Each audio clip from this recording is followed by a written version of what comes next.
Big pass game பயங்கர பரபரப்பான ஒரு நிலையை போயிட்டுருக்கு. நம்ம எப்போதுமே இந்த மாதிரி ஒரு பதட்டமான சூழலில் ஒரு சீசன் பார்த்துருக்கோமா அப்படிங்கிறது நமக்கெல்லாம் ஒரு சந்தேகமாக தாங்க இருக்குது. இந்தமாரி பதட்டத்துடன் ஒவ்வொரு நாளும் அடுத்த வர நாட்களும் இப்படி தான் இருக்கும் அப்படிங்கிற மாதிரி இந்த ஒரு சீசன் நமக்கு மூவ் ஆனதே கிடையாது. முதல் முறையாக இந்த சீசன் போயிட்டுருக்குங்க. யார் வெற்றி பெறுவாங்க அப்படிங்கிறதையும் இப்போ வரையும் கணிக்கவே முடியல. இப்போ அஃபிஷியலாக ஒரு தகவல் நமக்கு வந்திருக்கு. அஃபிஷியல் ஓட்டிங்கில் பார்வதி 2வது இடத்துக்கு முன்னேறி இருக்காங்க அப்படிங்கிற அந்த தகவலும் வந்திருக்கு. எதற்காக திடீர்னு 3வது இடத்துல இருந்த பார்வதி 2வது இடத்துக்கு முன்னேறி இருக்காங்க அப்படின்னா, இன்று நடந்த அந்த மிகப்பெரிய கலவரம் பல பேருடைய மனதை உலுக்கியிருக்கா அப்படின்னா கண்டிப்பாக உலுக்கியிருக்கு.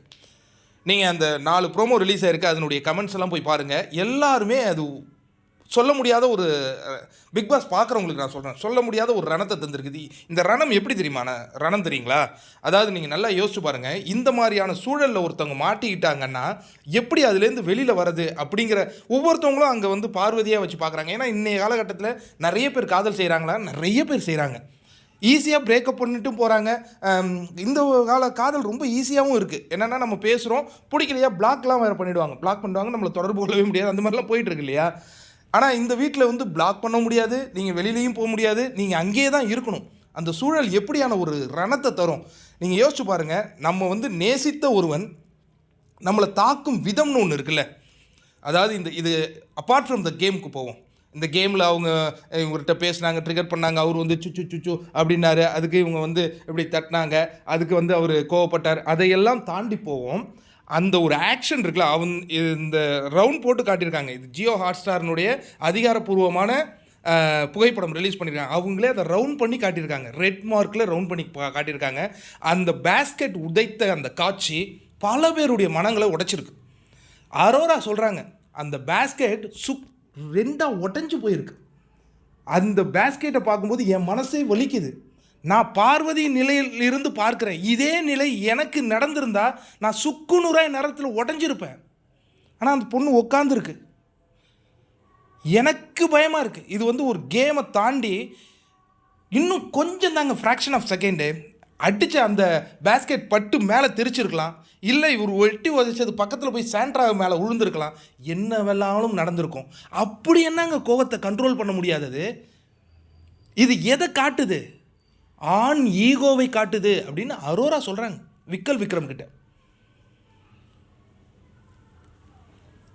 இதுதாங்க பல பேருடைய அந்த நிலை. நிறைய பேர் சொல்கிறாங்க, ஒரு மாதிரி இருக்குப்பா. எனக்கே ஃபோன் கால் நிறைய வந்தது. ஐயோ ஒரு மாதிரி பயமாக இருக்குப்பா. அந்த அம்மா போனாங்களே, அந்த அம்மா அந்த ஒரு வார்த்தையாக சொல்லிட்டு வந்திருக்கலாம்.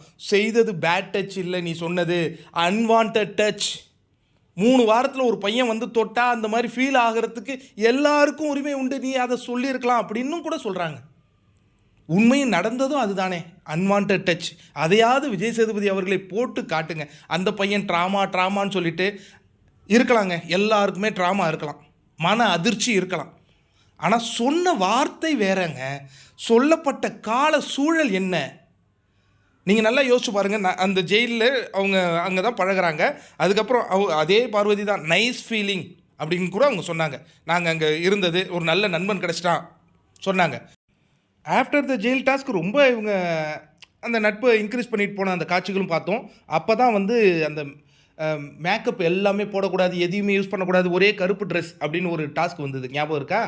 அங்கே மீண்டும் இவங்களுக்குள்ள ஒரு பிரச்சனை வந்துச்சு. அதேமாரி இந்த கண் அடிபட்டு இருந்ததுல பார்வதிக்கு முதல் 2 நாள் இவர் கூட இருந்தார், சப்போர்ட்டிவாக இருந்தார். அதற்கு பிறகு வாண்டடாக நெய் பிரச்சனையை கொண்டு வந்து பிரிஞ்சு போனார். இப்போ இதெல்லாம் எனக்கு கோடிட்டு பார்க்குறேன். நீங்கள் பார்வதியே பாருங்களேன், கமருதீன் கூட அந்த காதல்லாம் இல்லாத போது அவங்க அதே மாதிரி அந்த கண்ணாடி போட்டிருப்பாங்க, அவங்க மேக்கப்லாம் பெருசாக போட மாட்டாங்க. அந்த காதல் வந்ததுக்கு பிறகு காலைல எழுந்த உடனே லிப்ஸ்டிக், அதே மாதிரி அந்த கிளாஸ் போட்டு நீங்கள் பார்த்துருக்கவே மாட்டீங்க. அது காதல். தன்னை பார்க்குறோம் ஒருத்தர் இருக்காருன்னா அழகுபடுத்திக்கவே தோணும். அது காதல் இல்லையா? இயற்கையாகவே என்ன நடந்தாலும் நான் கூட இருப்பேன்னு ஒரு உறுதிமொழி கொடுக்குறான்ல, அது காதல். பார்வதி கண்ணில் அந்த காதலை பார்த்தோம் நாங்கள். ஆனால் கமருதீன் கண்ணில் என்றைக்குமே தெரிஞ்சதில்லை. அதனால தான் நான் மீண்டும் மீண்டும் சொல்லுவேன், இது சரியில்லையே, பிரிந்து விடு பார்வதி அப்படின்னு நம்ம ஒரு ஆடியன்ஸாக நம்ம சொல்லிகிட்டு இருப்போம். இன்றைக்கி இதுக்கெல்லாம் உச்சம் வைத்தது போல் இதே பலூன் டாஸ்க் நடந்தது. இவர் போய் அந்த தலை டாஸ்கில் பார்வதியை தான் அட்டாக் பண்ணார். அது ஒரு கேமாக தானே பார்க்குறோம். அதே மாதிரி கேமாக எடுத்துருக்கலாமே கமருதீன். என்ன அந்த ஈகோ? இப்போ இதெல்லாம் பண்ணினதுக்கு பிறகு கமருதீனுக்கு மன நிம்மதி இருக்குமா? அவர் போய் சாரி கேட்குறாரு, நான் பண்ணது தப்பு தான், அப்படி எட்டி உதச்சிருக்கக்கூடாது அந்த பேஸ்கெட்ஸை, என்னுடைய கண்ட்ரோலை நான் இழந்துட்டேன் சொல்லிட்டு மீண்டும் பார்வதி மேலே குற்றச்சாட்டு வைக்கிறார். நீ எத்தனை முறை தம்பி குற்றச்சாட்டு வச்சுக்கிட்டே இருப்ப, அப்போ என்ன வேணும்?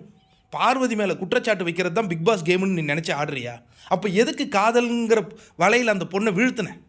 இந்த பல கேள்விகள் கேட்குறாங்க, பொது மக்கள் கேட்குறாங்க, எல்லாருமே பார்க்குறாங்கங்க. ஷோ பார்க்குறவங்க எல்லாருக்குமே இந்த நிகழ்வு பார்க்கும்போது மனது உடஞ்சிருக்கு. இந்த பார்வதிக்கு ஓட்டு போடுவோன்னு ஓட்டு போடுறாங்களே இப்போ.